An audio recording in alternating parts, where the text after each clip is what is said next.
మన ప్రార్థనలో ఎప్పుడు ఈ లోక సంబంధంగా ఇది ఇవ్వయ్యా, అది ఇవ్వయ్యా, ఇది కావాలయ్యా, అది కావాలయ్యా, ఓకే, అవి దేవుడు ఇస్తాడు.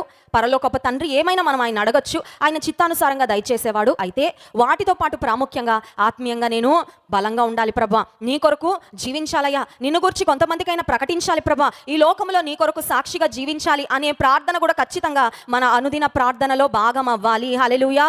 So don't just ask for physical blessings but start asking God for spiritual blessings. లోక సంబంధమైన భౌతికపరమైన ఆశీర్వాదాల కొరకు ఎంత ప్రాకులాడుతున్నామో అంతకన్నా ఎక్కువగా అలా అని వాటిని కంప్లీట్గా అడగొద్దు. ఈ లోకంలో ఏమీ లేనట్టు దిగజారిపోయిన స్థితిలో బ్రతకాలని చెప్పడం లేదు. ఎందుకంటే దేవుడు మనం అన్ని విషయాల్లో వర్ధిల్లాలని కోరుకుంటున్నాడు. అయితే ఆత్మ సంబంధమైన విషయాలను కూడా దేవుని సన్నిధిలో మనం ఏం చేయాలండి? అడగాలి. ప్రభా, నాకు ఆత్మీయమైన వరాలు ఇవ్వు ప్రభా, ఆత్మ ఫలము నేను ఫలించినట్లు నాకు సహాయము అనుగ్రహించు, నిన్ను ఈ లోకంలో నేను చూపించడానికి సహాయించి నీ బిడ్డగా ఈ లోకంలో బ్రతికే కృపను ఇవ్వయ్యా, నన్ను చూసిన వారు నాలో నిన్ను చూసే కృప ఇవ్వు ప్రభా.